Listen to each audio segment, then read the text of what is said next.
Hi everyone, Nicole Hanna here from Nicole Hanna Jewelry and YouTube's Go Art Yourself.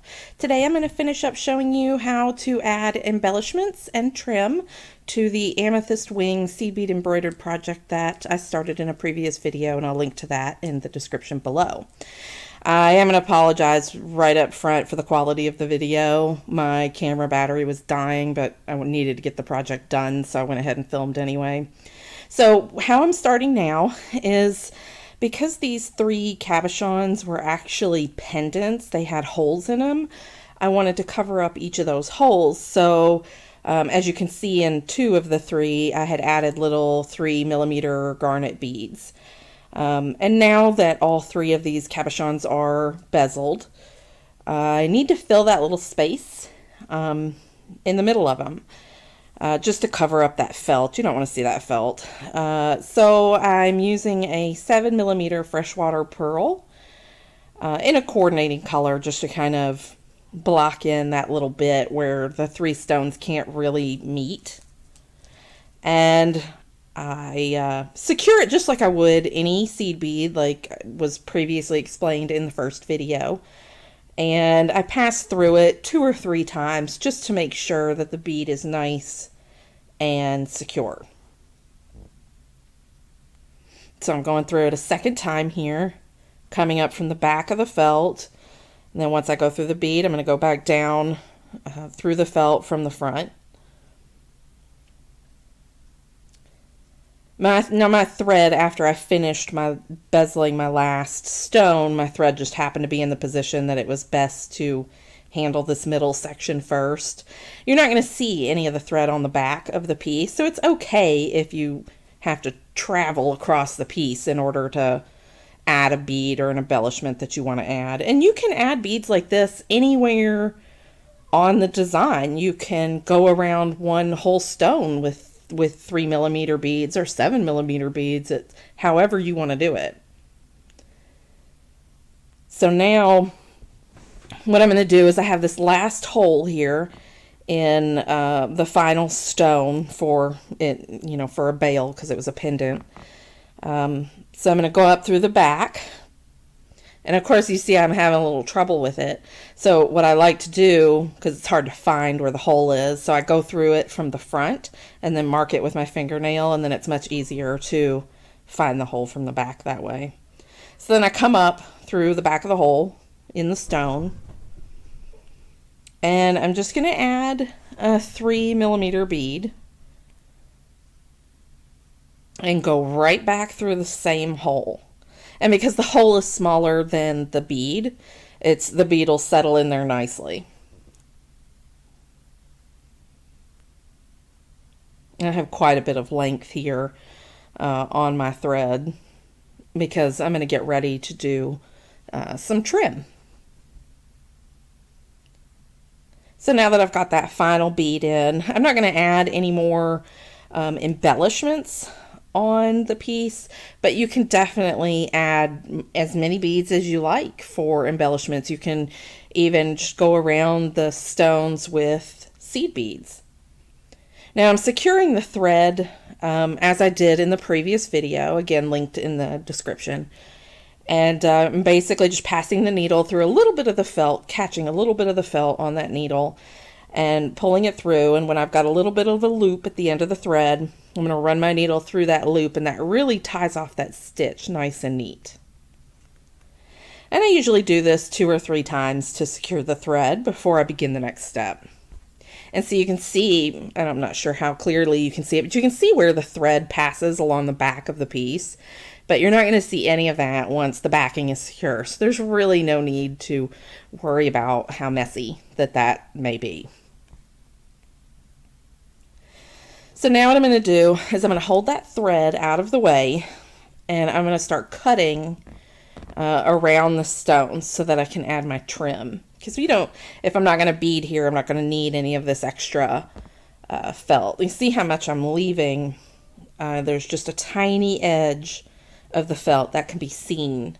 And you do need a little bit of an edge. If you cut too close, it's going to be hard to add the beaded trim, and you risk potentially cutting your stitches for the bezels. So you really have to be careful not to get too close. Corners can be a little tricky, and sometimes more of the felt will just show in the corners. It's kind of unavoidable. And you can add a bead there even after you've cut if you want to hide the corners a little bit more. But I don't really mind it, so I'm just going to leave it. And you see how I keep repositioning the thread because I want to keep it attached so that I can use it for the trim. And I don't want to risk cutting it, so I keep repositioning it as I cut around the piece. So I continue to work all the way around just like that. And now I'm going to, once I've cut all the extra felt off, I'm going to secure it to the Ultra Suede backing. And I have listed all the materials in the first video, and I'm going to list all the materials that I've used for this piece in the description of this video as well.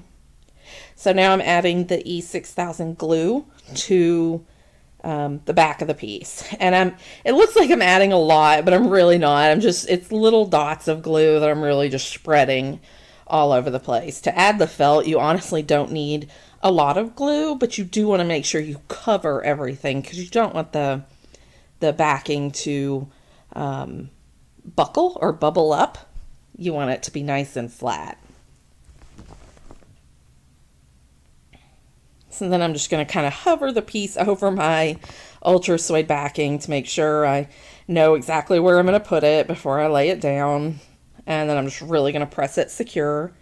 Ideally, you want to wait until it dries. You want to give it a few hours, but I'm fairly impatient, so I just never wait. But you do have to be mindful if you're not going to wait. Like, you shouldn't even be cutting it before it's dried, because the Ultra Suede can shift because the glue hasn't dried, it hasn't secured yet. So the Ultra Suede backing can shift, and you can find that, oops, I accidentally cut too much, or the shape is wrong. So you do want to be mindful of that if you're going to go ahead with the project early, like I did. So I've still got that thread attached, and what I'm going to do now that the excess of the backing is trimmed to match the felt is I'm going to travel through both the backing and the felt. Try not to catch your tools in it like I do. So I'm going to travel through both just one time to secure those two pieces together and get my trim started. And then I'm going to pick up two size 11 delicas, just like was used in the bezel. And then I'm going to leave a little bit of space between where the thread exits. And I'm going to go back in through the backing, and through the front of the felt, leaving a space, as you can see, between where the needle is and where the thread exits there. And you can see how the two beads sort of lay flat. You want to go through the bottom of the second bead, just the second bead. Pull that thread nice and taut.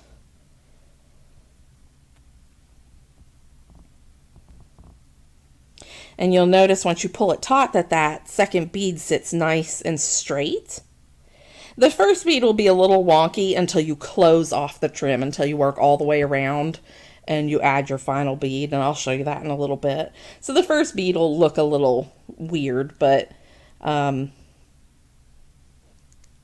second bead should be nice and straight. Then you pick up another size 11 Delica, go through the back of the Ultra Suede up through the front of the felt, next to the last bead you added. And then you want to go up through the bottom of that bead again. Pull your thread. And this, like I am using a really long thread because I don't like to add thread if I can help it when I'm doing the trim. And you can see I even have glue. That glue gets everywhere, really. And if it's on your fingers, it peels right off. It's the E6000 is fine for that. But if you get it on your clothes, it's going to be there forever. So I'm going to continue with the trim in this manner, picking up a size 11 Delica, leaving a little bit of space between the new bead and the last bead, going through the back of the Ultra Suede, up through the front of the felt, and sometimes occasionally working out knots. And this is what happens when you have a really long thread. and then going right up through the bottom of the last bead and pulling taut. This kind of trim allows to do some embellishments along the edge. I always love to add picot edges, and of course I'll show that in this video as well. So I keep working this edge around, and you can see I've reached a corner, and corners can be tricky when doing this kind of trim, because you don't want the beads to like buckle and bunch up on each other, which they can have a tendency to do in the corners like this. So I'm adding one more bead to the corner, and this bead should settle right in the middle of that V. So it's looking pretty good so far. And when I add the next bead, I'm going to start working up along the side of the next cabochon. And so this new bead should lay almost on top of the previous one. And it fills in that corner.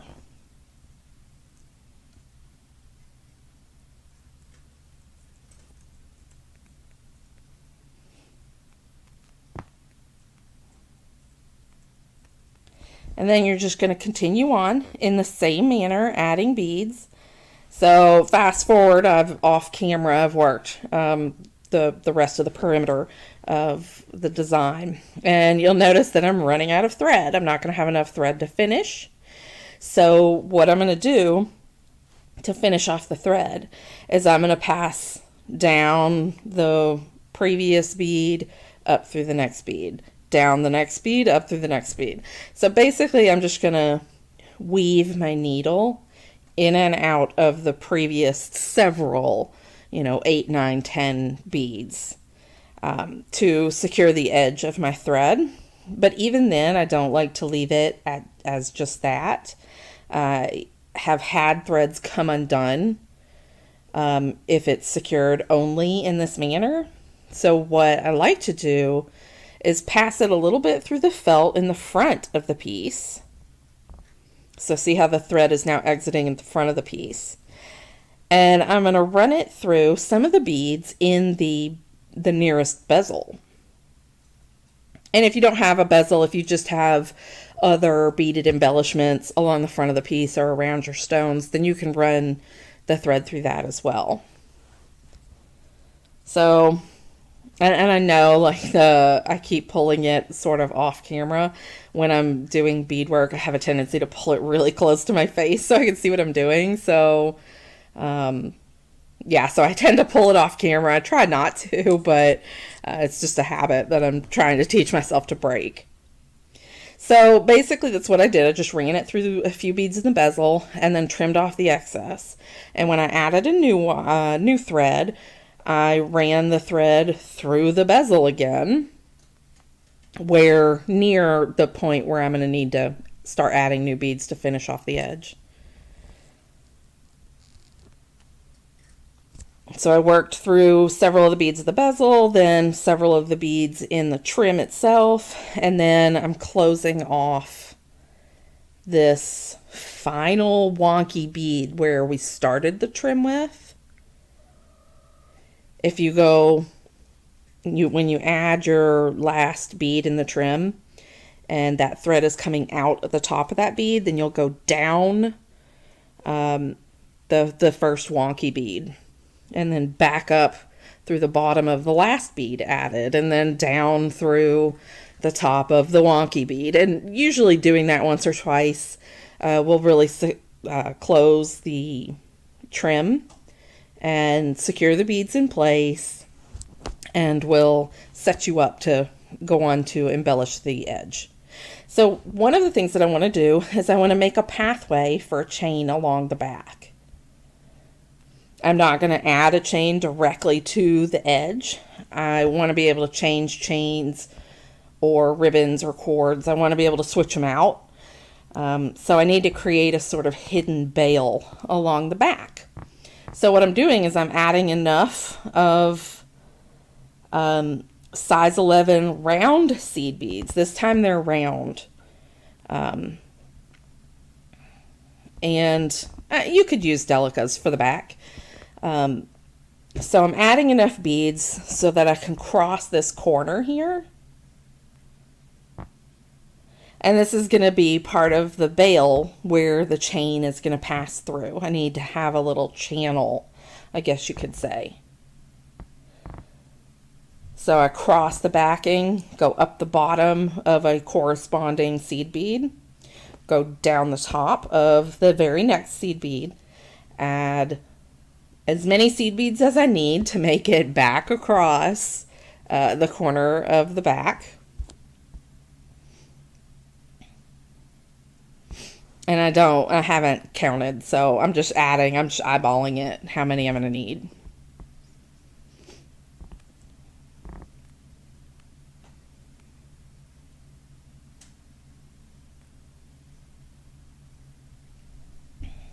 So that looks like it's going to work pretty good for me. So then I'm going to go up through the bottom of the seed bead next to the one that I started this bail with.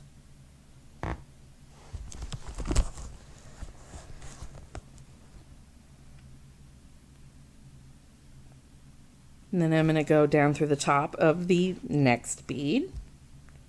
And I'm going to do one more beaded chain to complete the little channel on this, in this section.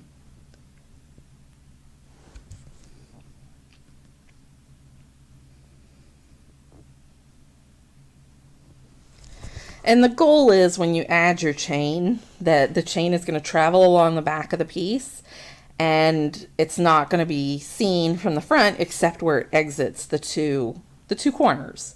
And that way it'll lay nice and neat. You're not going to see the chain like coming up between the 2 points of this pendant.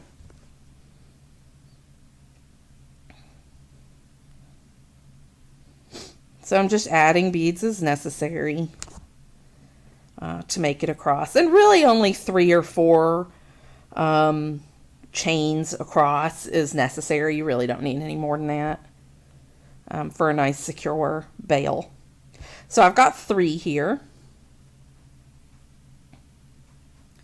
And now where I'm exiting, I'm going to start doing a picot trim. It's just a convenient place to start because that's where I exited after doing that part of the channel for the bail. So I'm using size 11 round beads in the same color as the delicas, or a very similar color. And making a mess by dumping my beads everywhere accidentally.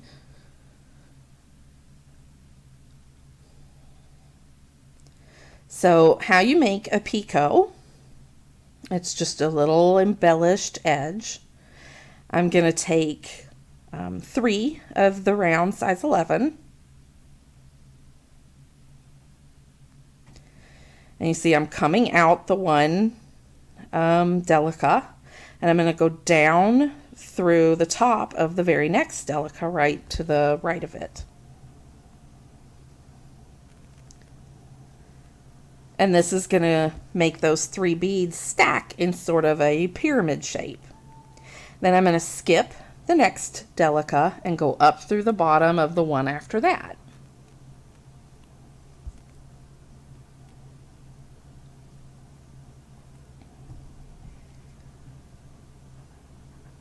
Then I'm going to add 3 more of the size 11 round. Then I'm going to go down through the top of the next Delica. Sometimes it needs a little adjusting to get that nice pyramid, that nice point. And then you're really just going to continue on like this. I love the picot edge, and I do it often. Pretty much on every beaded piece that I do. I just think it looks very feminine and dainty, and I just think it's a really nice way to work the edge. So I'm going to work this picot. I'm going to continue working it down, and you see I've worked to that point in between the 2 stones. And here we need another channel for our chain to pass through.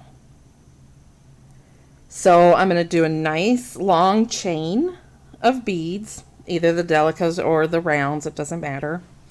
And I want it to reach all the way to what's going to be the bottom of the pendant.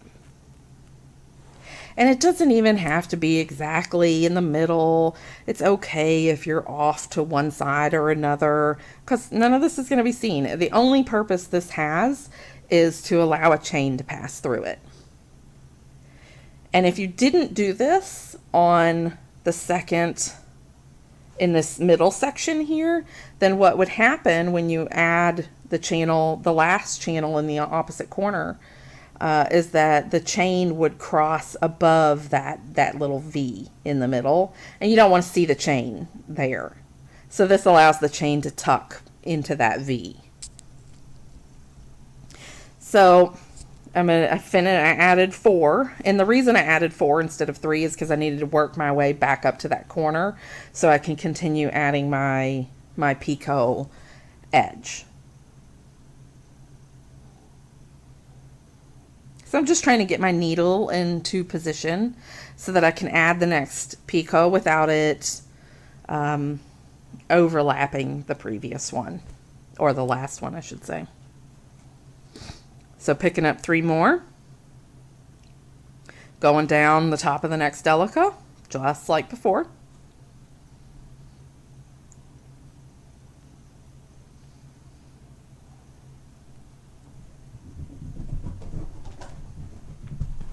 Then I'm skipping a delica and going up through the bottom of the next one.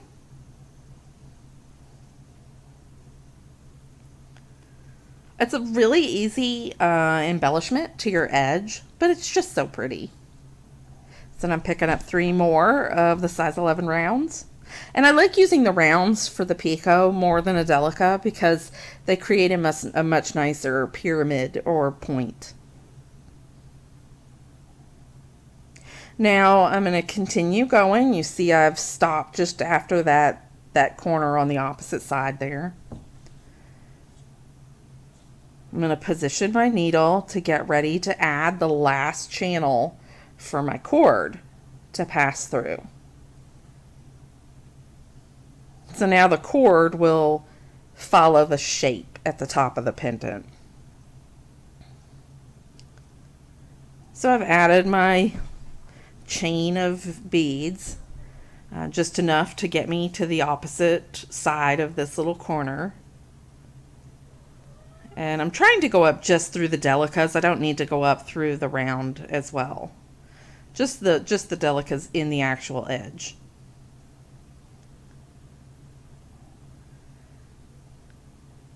And then go down through the next delica. And add my chain of beads so that there's enough to reach the opposite side. And I'm positioned in a good place here to add another picot. So it's kind of, this way you don't have to go out of your way to like weave in and out to get to the position where you need to be. Just be mindful of, hey, I can add another picot here. So I'm adding the next picot, and then I'm in a position to add another chain for the channel. So I have 4 total because I wanted to get back to the end of to the last picot that I did. So I'm just trying to position my needle in a good place to allow me to skip the 1 bead to the side of the picot and then go up through the bottom of the next one to start my next picot.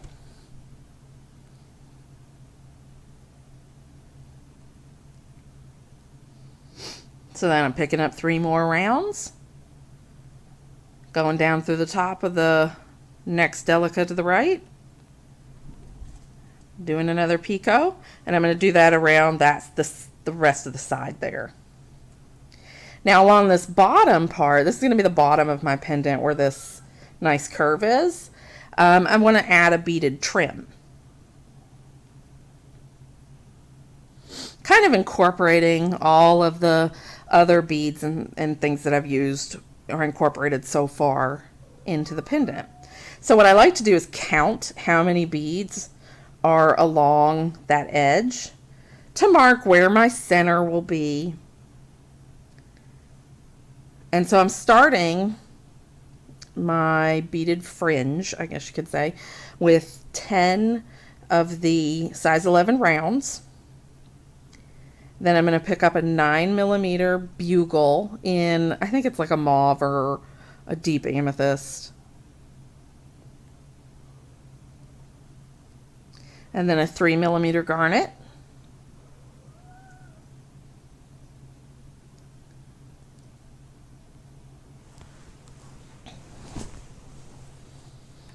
And another 9mm bugle. And then I'm going to do 10 more of the size 11 rounds.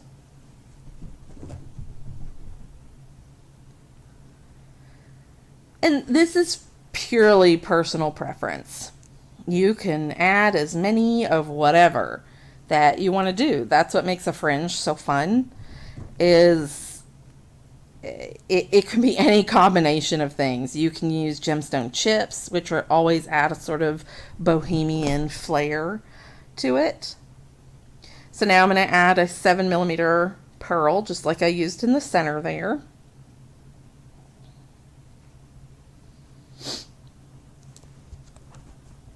And then I'm going to add one more size 11 round bead, and this will kind of act as a stopper to get this fringe in place here. So I'm just trying to position it in my hand so I can show you what to do. I'm going to skip that that last size 11 bead, and then I'm going to go back down through the 7mm freshwater pearl and through all the other beads in this strand. I want to get back up to the delicas along the edge. And it just takes some time. Honestly, the fringe is probably the most time-consuming part of the whole project. And then I'm going to go back up through the top of that delica that I started this fringe in. And I'm going to pull on that little size 11 round bead to kind of straighten up that thread and pull that thread nice and taut. And that's how you start the fringe. I'm not going to show you each one. I'm going to skip ahead here in the magic of video.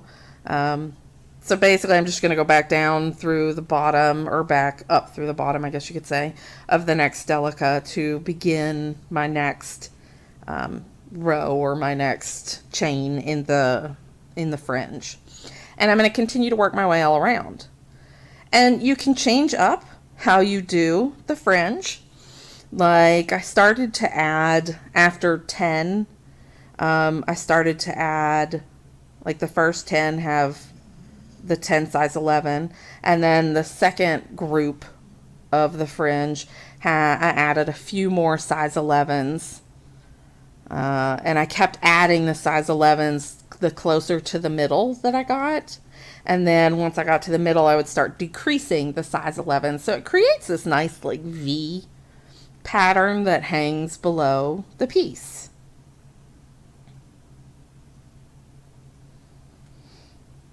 And wearing something with a fringe is just really fun. You can hear it.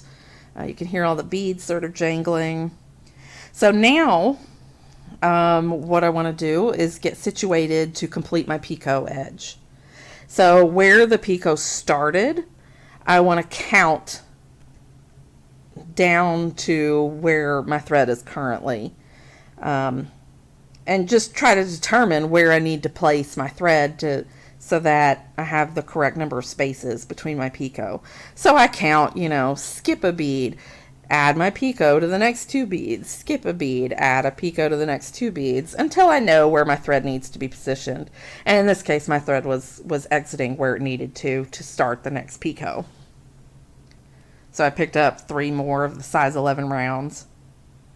And then I'm skipping the next delica and going up through the bottom of the one after that, just like previously. So you're always skipping a delica in between these picots. Picking up 3 more. going down through the top of the next one, of the next Delica. And you just keep doing that until you finish off your picot edge.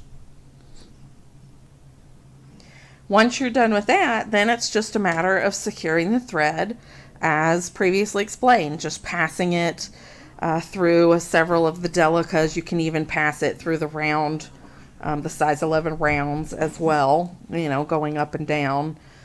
And then, as always, I like to pass it through some of the Delicas in the bezels as well. And then I even like to pass it through the felt if I can just catch a little bit of that felt as well. I like to do that. And that's all there is to, that's all I do, I should say, to adding a beaded or embellished edge to my projects. I tend to incorporate these techniques in all of the projects that I do, but I will have individual videos in the future showing alternatives that you can do instead of this. But for this particular project, I wanted to show you start to finish how I sort of determine or finish off the piece. And that's it for the seed bead project. Thank you for watching, and I'll see you again soon.